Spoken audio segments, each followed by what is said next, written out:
भी आपको एक बाइबल का हवाला सुनाने जा रही हूँ। मैथ्यू की बुक चैप्टर 3 वर्स 2 and 3।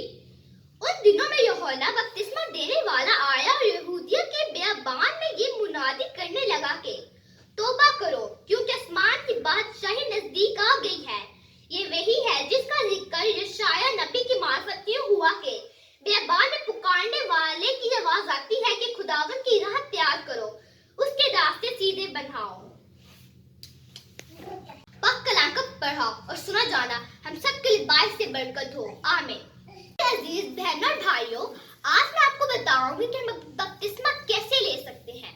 जो बच्चे बाय बर्थ पैदा होते हैं, लोग उनको कहते हैं कि वो मसीह है, मसीह है, मसीह है, पर वो मसीह नहीं होते। बल्कि उनके जो माँ बाप होते हैं, वो उनको चर्च लेकर जाते हैं। खुदा के जो खादिम होते हैं ना, वो उनको महसूस करते हैं।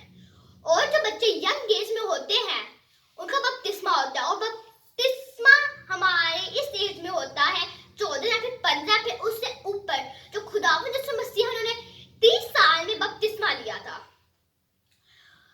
और मैं आपको एक और बात बताना चाहती हूँ कि अगर बपतिस्मा लेने के लिए 4 स्टेप्स होते हैं और वो हमें मसीह भी बना देते हैं, हमें ग्रेट बिलीवर भी बना देते हैं। और वो 4 स्टेप्स हैं: तौबा करना, इकरार करना, खुदा की रास्तबाजी में चलना और बपतिस्मा लेना। ये 4 स्टेप्स हैं।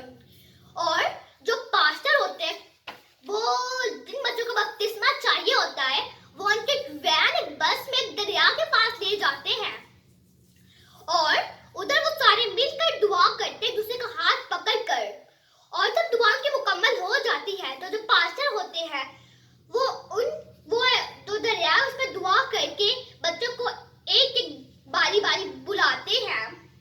हर एक बच्चे को बारी बारी बुलाकर